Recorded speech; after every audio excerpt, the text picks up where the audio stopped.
حساب ذهني وازاي بينمي قدرات الاطفال؟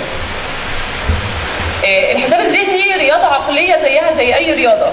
رياضة بتنمي العقل، بتلعب على تنمية القوى العقلية، بتساعدك ان انت تطور نفسك، تكون انسان جاهز في اي وقت، عندك القدرة على مواجهة اي صعاب، تقدر تتعامل مع اي موقف.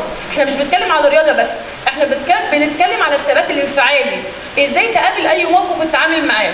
الرياضة نوع من انواع بتديك المثابرة والقوة ان انت تقدر تتفاعل وتقدر تتعامل مع المجتمع. زي النهارده كده التجمع بتاعنا ده بيدينا القوة، ازاي نقدر نتعامل مع المجتمع، ازاي نقدر نتعامل مع شخص او اي مواجهة جايه لنا. الحساب الذهني انا قلتها مرة في مؤتمر من المؤتمرات، كنا في قاعة رئيس الوزراء وانا قلتها، كنا في اليوم ده انا باخد الدكتوراه الفخريه في الحساب الذهني من عالم البرتو. قلت انا بالنسبه لي عندي كرات دم بيضاء وكرات دم حمراء وصفائح دمويه وعندي رياضه، فاتمنى الجمع اللي معانا النهارده يكون بيعشق الرياضه قد ما انا بعشقها.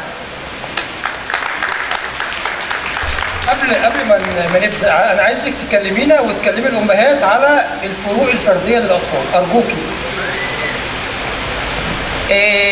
ربنا خلقنا طبقات وفئات ومش كلنا زي بعض.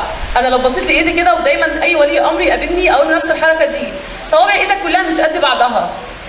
سبحان الله، احنا كلنا متساويين في النعم، لكن تختلف من فرد لاخر. فما تقولش ليه ابني قوي في العلوم وضعيف في الرياضه، او ابني قوي في حاجه. هتلاقي ابنك لو قوي في الماده العلميه عنده تقصير في حاجه ثانيه. بس احنا لو جينا بصينا احنا كلنا متساويين في النعم. فلازم كلنا نراعي حاجه زي كده، ان ابنك لو ضعيف وليكن في رياضه معينه او في حاجه معينه، هتلاقي ربنا كرمه في حاجه ثانيه خالص.